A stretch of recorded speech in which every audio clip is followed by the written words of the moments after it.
This is Joshua Farnsworth. Welcome to my traditional woodworking school. In part 4 of this ultimate guide to wood turning a spindle, professional Windsor chairmaker Elie Bizzarri wraps up the tutorial by bringing all the skills together in a great review as he shows how to turn the smaller spindles, which will be used as arm stumps and stretchers on a traditional Windsor chair. See the description below for a list of required wood turning tools.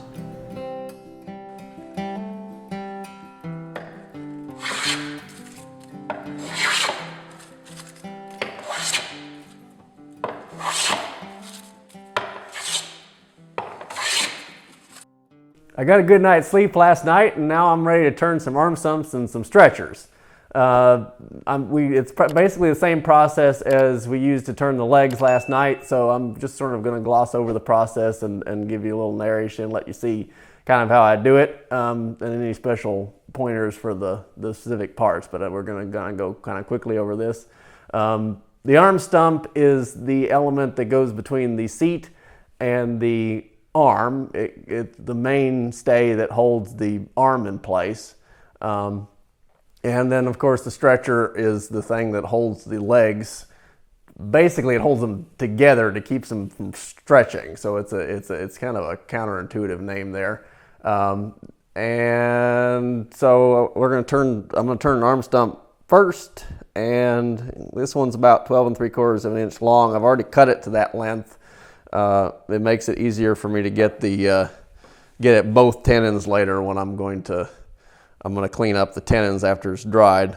So I will have a center here and a center here still in my finished piece without having to cut anything off. So I've already cut this thing to 12 3/4. Different plans may have different lengths of stretchers, arm stumps, but that's what I'm using here. So let me turn this on and get started. So of course, mark it out here, and then part the different diameters.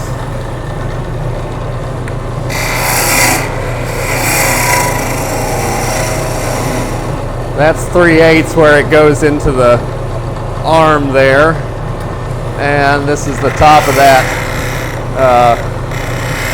little element there. And then this is the top of that element there. It's already at the right diameter. And then if I can get this caliper loose, this is the start of the taper where it goes into the seat. And this is the bottom of that taper.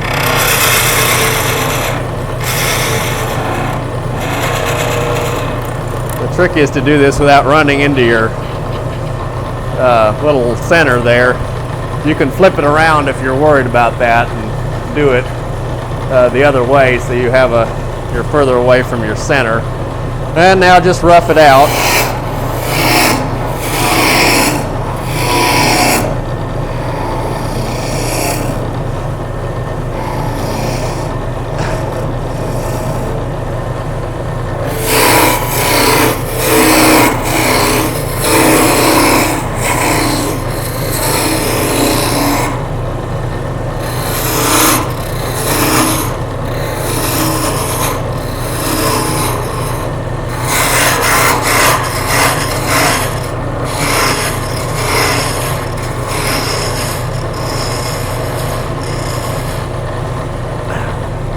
So this is the tape. This taper here is where it goes up into the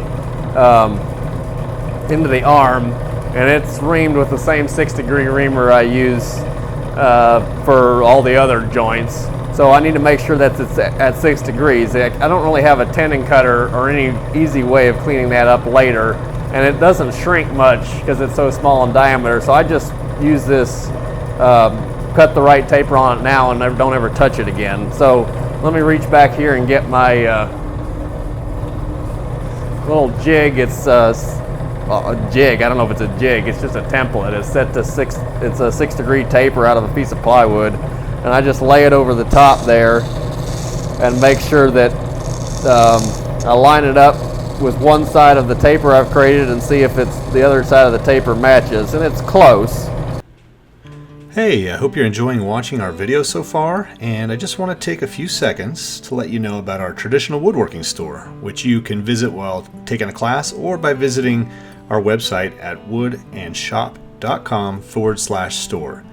You'll find our amazing products to help you grow in traditional hand tool woodworking, including in-person and video woodworking classes, woodworking hand tools and workbenches, woodworking plans, traditional wood finishes, shirts and hats, and cool hand tool woodworking gifts for you or your loved ones. Okay, back to the show. So let me go ahead and clean that up with a skew here. Oh, first I need to mark these 2 points so I don't lose them. And then let me turn this speed back up again.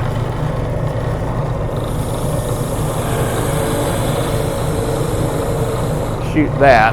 I want to have about, 1.5 inches of consistent taper there so that I have a wiggle room as to where that arm rail hits the back hits the arm stump.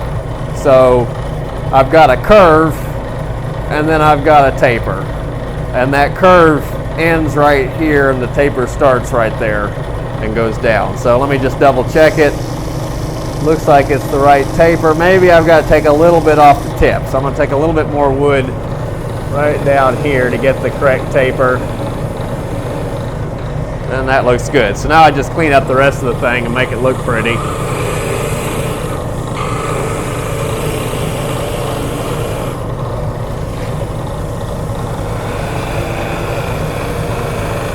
I'm using a 1/2 inch skew, and that an inch skew might get in there, it might not. I'm not actually real sure.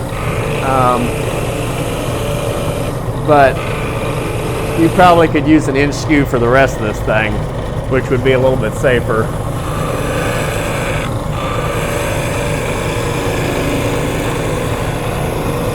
The other thing I should mention is you don't have to skew chisel this thing. If you don't have real good tool control, it's fine to spoke shave it. And right off the gouge surface, so you can go from the roughing out gouge to the spoke shaving. It's not quite as easy. Spoke shaving, you might have to take a couple passes around it to get all the gouge marks out, but that's a perfectly fine thing to do. All right, so now I'm going to cut these little V grooves and I'm done.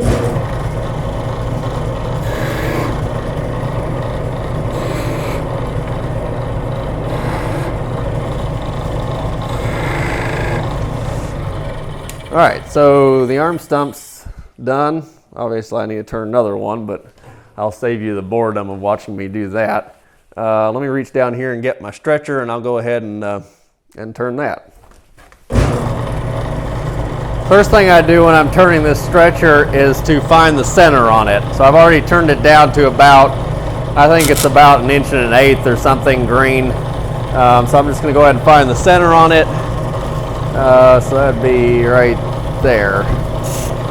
And then those rings on the rear, this is the rear stretcher, so the rings on it are 6 inches apart. So I'm just going to put 2 marks there that are 6 inches apart. I'm not going to do anything with that. That's just the bottom of the cut.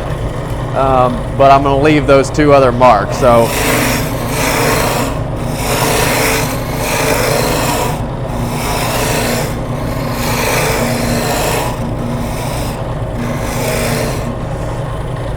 and now I'm going to turn these ends down to the tenons. The finished tenon size is 5/8, so I'm going to turn this down to a 1/16 heavy oversized, so 11/16 fat.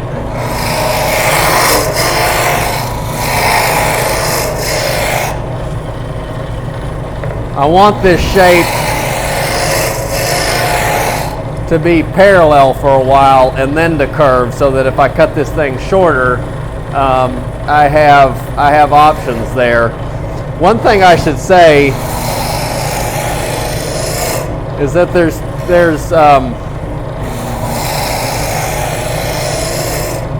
2 different options for turning these stretchers. Let me just cut this off and talk about that for a second. So you can turn the stretchers overly long, which is what I'm doing right now, dry them, and then whenever you're ready for them, measure the lengths between your legs and cut the stretchers to length. That's one option. The disadvantage of that is it can be hard to cut the tenons on the stretchers if you've made the thing overly long. The other option is to measure the length of the stretchers off of the chair as you're building it, cut the blank to exactly the right length, and then turn the stretcher. The disadvantage of that is you have to dry the part in the kiln for a couple days in between, so you can't just run with the assembly. You've got to wait for a couple days. That's the method I like because I get the best results turning the tenons, which you'll see later. But you can do either one of those options. So I'm doing the first option where I've cut the thing overly long, which means that I need a section here that's 2 or 3 inches long that's cylindrical so that I can cut the thing however length I need it to be. So let me go ahead and finish this other end and I'll be good.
And a stretcher is born. If you're interested in learning traditional woodworking, come take a class at our school in Earlysville, Virginia. You can also visit our website at woodandshop.com, where you'll find a bunch of free woodworking lessons, workshop tours, and our very popular tool buying guides. And make sure you subscribe to our free newsletter to get our latest articles and videos. Enjoy!